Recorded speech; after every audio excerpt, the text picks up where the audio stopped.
Таны эргэн тойрны ажилчид хүн биш байвал яах вэ? 173 см өндөртэй, 57 кг жинтэй, хизээч цайны завсарлага гэж авдаггүй, хуучин машинаас хямдхан үнэтэй роботууд ажиллаж ивэл яах вэ? Энэ бол уран зөгнөлт шинжлэх ухааны кино ш. Tesla-гийн яг одоо бүтээж байгаа Optimus хэмээх хүн дүрстэй робот.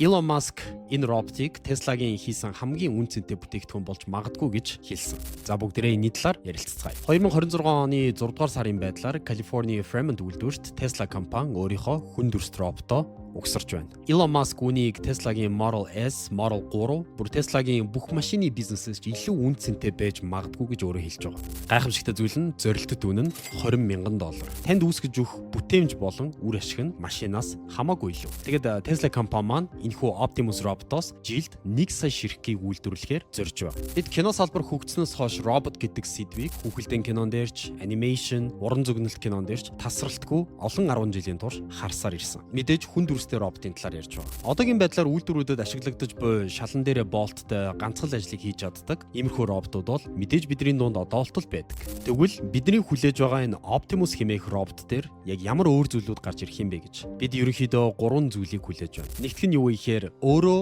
ямар нэгэн зүйлийг ажиглаж суралцж чаддаг хиймэл оюун ухаантай. Дэлхийн хамгийн хурдан үйлдвэрийн чадлаар үйлдвэрлэгдэх роботууд. Гурав дахь нь юу вэ гэхээр машинаас хямдхан үнэ. Энэ 3 нийлж ижил Optimus гэдэг энэ роботыг үүсгэж байгаа юм. 2021 онд Elon Musk роботоо анх зарлахтаа тайзан дээр зүгээр л нэг терко өмссөн хүмүүсийг бүжиглүүлж гаргаж ирж байсан. Жинхэнэ робот тэр нь ерөөсөж байгаагүй. Харин 2022 онд анхны роботынхоо загварыг тайзан дээр алхуулж үзүүлсэн. Хамгийн хэцүү ажил нь ердөө 2 хөлн дээр энэ том машиныг тогтоож барина гэдэг нь инженерчлэлийн хувьд хамгийн хэцүү ажлуудын нэг байсан гэж байна. 2023 он гэхэд энэ нь илүү хурдан, хөнгөн болж мэдрэгч хуруунуудтай болж эхэлсэн. Түүхийн үндгийгч хаглалгүй барьж чаддаг чадвартай болсноо хүмүүст гайхуулж харуулж байсан. Тэгвэл 2025 онд энэ нь Кунфугийн хөдөлгөөнийг хийж эхэлснийг бид нар энэ видеон дээрээс харж байна. Тэгэхээр алхамаар боддоор бидний нүдэн дээр хүн дүрстэй роботууд улам илүү сайжирсаар байна гэсэн үг. Тэгвэл Монголд хизээ энэ робот орж ирэх бол ирвэл яг юу болох вэ гэж маш сонирхолтой асуулт. Энэ нь ажлын байрны ертөнцийг тэр чигээрээ өөрчилж магадгүй. Машинаас хямд үнэтэй, цаг хугацаа алдалгүйгээр тасралтгүй 24/7 ажилладаг ийм роботууд хөдөлмөрийн зах зээл рүү нийлүүлэгдэх юм бол хөдөлмөрийн зах зээл тэр чигтээ өөрчлөгдөнө. Бид нэр үйлдвэр, агуулга, үйлчилгээний салбарын талаар ярьж байна. Ямар нэгэн үйлчилгээний салбар одоо зөвхөн 9-6-гийн хооронд орой 10 хүртэл ажиллахгүй байж болно гэсэн үг.